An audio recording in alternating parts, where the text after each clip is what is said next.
I gave it to Ashley. She deserves it more than you. Margaret's voice oozed with smugness through the phone. After all, she's my real daughter. My hand quivered as I stared at the empty jewelry box. The soft velvet lining where my grandmother's vintage sapphire ring had rested for 5 years now vacant. I'm Victoria Bennett, 32, and my mother-in-law just crossed a line that can never be uncrossed. You went into my bedroom and took my grandmother's ring, I said, fighting to keep my voice even despite the rage bubbling inside me. That ring is worth $250,000, Margaret. It's not yours to give away. Oh, please, she snorted. Your grandmother's ring? We both know James bought that for you. And since he's my son, I have every right to give family treasures to my daughter. Ashley's wedding is in 3 months, and she deserves something meaningful. I closed my eyes and took a deep breath, counting to 10. Margaret had never truly accepted me, not after 7 years of marriage to her beloved son, James. To her, I was the gold-digging woman who stole her son from the life she envisioned. She never missed a chance to remind me that Ashley, my sister-in-law, was far more deserving of being part of their family. What Margaret didn't know, what only James and I knew, was that the ring had belonged to my grandmother. It was her most cherished possession, a rare Celine sapphire passed down through generations. She'd given it to me on her deathbed, making me promise to keep it within the family. Margaret, that ring has a certificate of authenticity and a well-documented history. It's not just some trinket, it's my family's legacy. I tried to reason, though I knew it was futile. She laughed, a cold sound over the phone. Legacy? Your family? Don't make me laugh, Victoria. Everyone knows your family was nothing until James came along. Besides, Ashley already took it to Caracal's to get it resized. There's nothing you can do now. My stomach dropped. Caracal, the exclusive jeweler where my grandmother had kept her collection for decades, where Mr. Caracal himself had personally documented the ring's history and knew every detail about it. You sent Ashley to Caracal? I couldn't help but smile, knowing Margaret couldn't see it. Of course, only the best for my daughter. She's there now, getting it fitted. Unlike you, she has delicate hands that deserve such a beautiful piece. I glanced at the time, 2:15 p.m. Mr. Caracal would be in the shop now, meeting clients. Thanks for letting me know, Margaret. You've been most helpful. What do you mean by?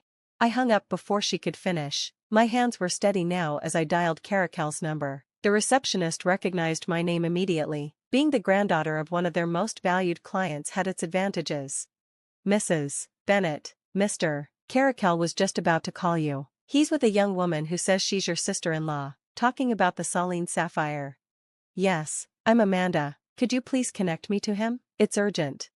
A moment later, Mr. Caracal's warm voice filled the line. Victoria, my dear, I have quite the situation here.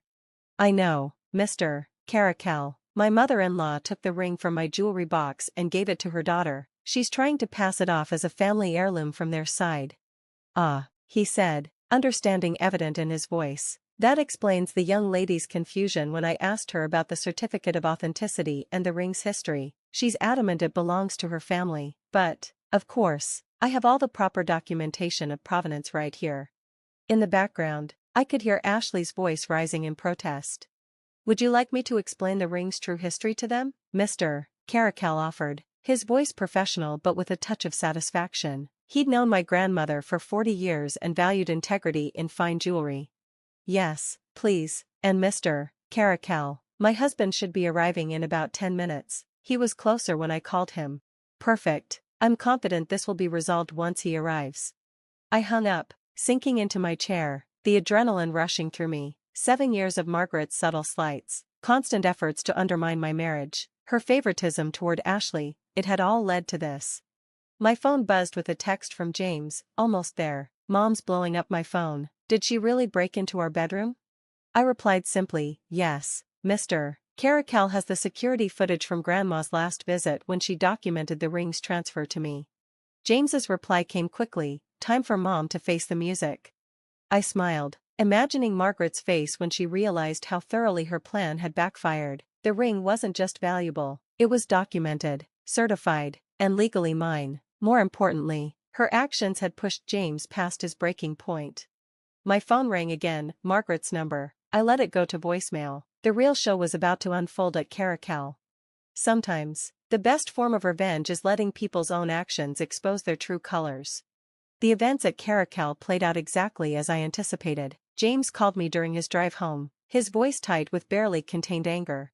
"You should have seen Mom's face when she stormed into the shop," he said. She was all righteous indignation, demanding to know why Ashley was being questioned about the ring's authenticity. Then Mr. Caracal pulled out the certified papers. I could picture it perfectly. How did she react?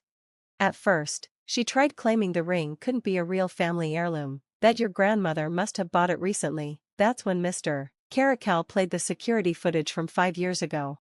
I grinned, recalling the day my grandmother, elegant even in her final months, had insisted on documenting the ring's transfer. "The documentation is key, Victoria," she'd said. "Fine jewelry comes with great responsibility." "Then what happened?" I asked, though I already knew. Mr. Caracal showed them the complete history of the ring, photos, certificates, insurance documents, everything. Mom started to deflate, but Ashley lost it. She started crying, saying her wedding was ruined and how I always chose you over family. "And what did you say?" There was a pause, and I could hear the weight in James's voice. "I told them both that you're my family, and that breaking into our bedroom and stealing your inheritance was unforgivable." Mom tried to say she was just trying to be fair, giving Ashley something special. Let me guess, she didn't see anything wrong with taking it? "Oh, it gets better," James said, his voice bitter. "She actually said, it's not stealing if it's family." That's when Mr. Caracal mentioned that he was legally required to report jewelry theft over $100,000. I sat up straighter. He really said that? He did, he explained, very politely, that while he preferred to handle it privately, he had ethical duties as a certified jeweler. Mom's face went pale so fast, I thought she'd pass out. James continued, "It was satisfying, but I still felt a bit uneasy." "How did Ashley take it?" "She handed over the ring immediately, suddenly very eager to be removed from the situation. She claimed she had no idea it was actually your grandmother's, that Mom had told her it was a piece from James." That tracked with what I knew of Ashley. She was spoiled and entitled, but not malicious. That was all Margaret. The best part, James added, was when Mr. Caracal brought out a second set of documents, photos of Mom's engagement ring, the one she sold 20 years ago. Turns out that was the true family heirloom she should have been worried about. I gasped. "What?" "Yeah, apparently she sold my grandmother's engagement ring when Dad was sick. Never told anyone. She's been wearing a replica all these years, pretending it was the original. Mr. Caracal recognized it as soon as she came in today because he'd handled the sale." The irony was almost too perfect. Margaret, who'd spent years accusing me of being a gold digger, had secretly sold her own family's heirloom. How did Ashley react? She left. Just grabbed her purse and walked out.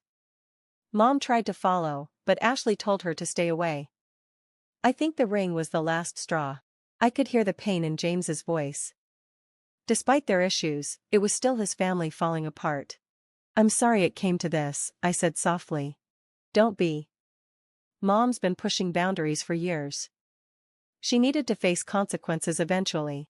He paused. "Mr. Caracal's keeping the ring in the vault for now. He suggested having it professionally cleaned and inspected." "Good idea," I said, twisting my wedding band. "What happens now?" "Now? Mom has to deal with the fact that everyone knows what she did, both today and 20 years ago. Dad's going to be devastated. And Ashley, she'll have to find something else to wear at her wedding." After we hung up, I sat alone in our quiet house, processing everything. Margaret had overplayed her hand, and now the consequences were spreading. Years of lies and manipulation were unraveling, all because she couldn't resist one final power grab. My phone buzzed with a text from Ashley. "I'm so sorry. I didn't know it was your grandmother's ring." Mom said, "Well, it doesn't matter what she said." I should have asked James directly. I stared at the message, considering my response.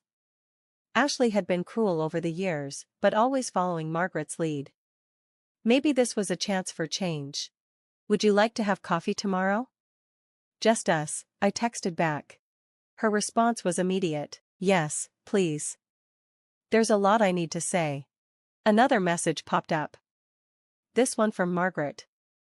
I almost ignored it, but curiosity won out. Inside was a single line. I was only trying to make things right for my daughter. I thought of my grandmother, her insistence on doing things right, on knowing what mattered, on protecting what was valuable. I looked at Margaret's message again and typed, "No. You were trying to take something that didn't belong to you. The consequences are yours to bear." Then I blocked her number and stood up to make dinner. James would be home soon, and we had a lot to talk about. 3 months later, I sat in a small cafe, waiting for Ashley. Today was supposed to be her wedding day, but she had postponed it indefinitely after everything with Margaret. The door chimed, and Ashley walked in. She looked different, her usual polished appearance replaced by a casual ponytail and minimal makeup. "Thanks for meeting me," she said, sliding into the seat across from me. "Especially today. How are you holding up?" I asked.